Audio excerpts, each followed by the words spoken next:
अस्सलाम वालेकुम friends, welcome back. और अब जिस पार्ट में हम डिस्कस करेंगे पाकिस्तान के जो हिस्टोरिकल एनालिसिस है वो भी डिस्कस करूंगा, और इसके अलावा जो फैक्टर्स जो हमें वो इंस्टिगेट करते हैं कि हमने जो है प्रो वेस्ट रहना है, इंडिया सेंट्रिक जाना है, सिक्योरिटी रिटर्न जाना है, या इंटरनेशनल डोनर्स की तरफ मूव करना है, या मुस्लिम वर्ल्ड की तरफ, जो हमारे इमोशंस हैं, जो सेंटीमेंट्स हैं, जो एक इफेक्शन है, एक लव वाला इफेक्शन है, उसकी बेस के ऊपर हमने जो एक वॉर है, जो एक पॉलिसी है वो अपनी बनानी है। ये मैंने बात जो लास्ट पे की है, ये एक बड़ा ही इंपॉर्टेंट क्वेश्चन बनता है कि दुनिया में सिर्फ और सिर्फ नेशनल इंटरेस्ट, अपना जो स्ट्रेटजी की बेस पे, जो इकोनॉमी की बेस पे, जो पॉलिटिक्स की बेस पे रिलेशन बनते हैं,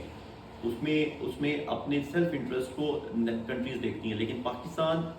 कश्मीर के मामले पे, पैलेस्टाइन के मामले पे, और जहाँ पे भी, चाहे वो इराक है, चाहे वो यमन है, चाहे वो लेबनान है, चाहे वो अफगानिस्तान है, चाहे वो म्यांमार है, इन सब कंट्रीज़ के अंदर जहाँ पे भी मुस्लिम कंट्रीज़ की या मुस्लिम नेशंस की ह्यूमन राइट्स की वायलेशन होती है, पाकिस्तान उन इंटरनेशनल पावर्स के अगेंस्ट जो है स्टांस लेता है और स्टैंड करता है, जिसकी वजह से पाकिस्तान की जो अपने जो नेशनल इंटरेस्ट हैं, जो पब्लिक के नेशनल इंटरेस्ट हैं, वो बहुत ज़्यादा वायलेट होते हैं। तो इस मामला को भी हम डिस्कस करेंगे। अब सबसे पहले मैं बात करूंगा कि वो कौन से फैक्टर्स हैं जो हमें इन्फ्लुएंस करते हैं हमारी फॉरेन पॉलिसी को बनाने में। ये एक बहुत मेजर पॉइंट है जिसको डिस्कस करना बहुत ज़रूरी है। उसमें सबसे पहला पॉइंट जो है वो है जियोपॉलिटिकल फैक्टर। जियोपॉलिटिकल फैक्टर की मैं बात पहले भी बता चुका हूँ कि हमने जियोपॉलिटिकल फैक्टर की बेस पे कि कौन कौन सी कंट्री है जिसके साथ हमें पॉलिटिकली रिलेशन डेवलप करने हैं, और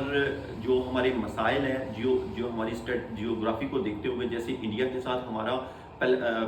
कश्मीर का मौजू है, जैसे सियाचिन का मौजू है, जैसे जो है हमारा इंडिया के साथ वाटर का मामला है। इसके अलावा जो हमारा अफगानिस्तान के साथ बॉर्डर का इशू है, डोरेंट लाइन का इशू है, जो ईरान के साथ हमारा जो है वो बॉर्डर ऑन जो बलूचिस्तान के रिलेटेड बॉर्डर है उसके ऊपर मामला है। जो इसके अलावा ईरान के साथ हमारे जो है वो एथनिक जो बेसिस के ऊपर भी जो हमारे इश्यूज हैं, और जो इसके अलावा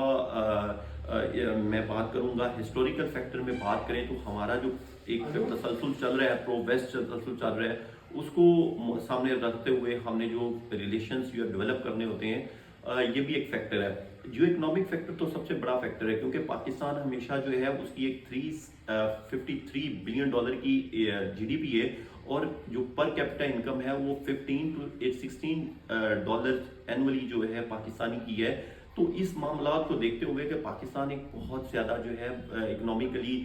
वीक कंट्री है, डिविंडलिंग इकोनॉमी हमारी जो है वो टैक्स नेट हमारा इतना लो है, जिसकी वजह से हमें बजट क्राइसिस, हमें फॉरेन एक्सचेंज रिजर्व्स के अंदर जो है डिक्लाइन नज़र आ रहा होता है, हमें जो है वो करंट अकाउंट डेफिसिट के अंदर जो है हमें मामलात को डील करने के लिए हमें इंटरनेशनल कंट्रीज़ की हेल्प लेनी पड़ती है। इंटरनेशनल मार्केट्स में जो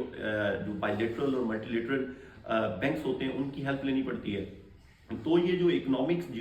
फैक्टर है, ये बहुत सिग्निफिकेंट फैक्टर है जो हमें एक कंप्रोमाइज़ वाली पॉलिसी बनाने में हमें मजबूर करता है, जियोपॉलिटिकल फैक्टर की बेस पे। उसके अलावा जो अगली बात मैं बात करूंगा वो है टेक्नोलॉजिकल फैक्टर। पाकिस्तान एक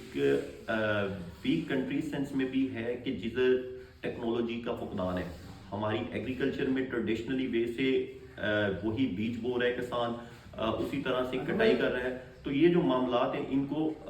जो डील करने के लिए हमें अब जो न्यू टेक्नोलॉजी यूज़ करनी है, जो आर्टिफिशियल इंटेलिजेंस हो, जिसमें डिजिटल टेक्नोलॉजी हो, जिसमें बाकी जो सारे मामलात हैं, उसमें हमें टेक्नोलॉजिकली जो स्ट्रॉन्ग होने के लिए इंटरनेशनल कंट्रीज़ के साथ कोलैबोरेशन करनी है, ताकि जो हमारे जो यूथ है उसको जो है वो मैक्सिमम टेक्नोलॉजिकल स्किल्स हैं और वो कंट्री की इकॉनमी में कंट्रीब्यूट करें।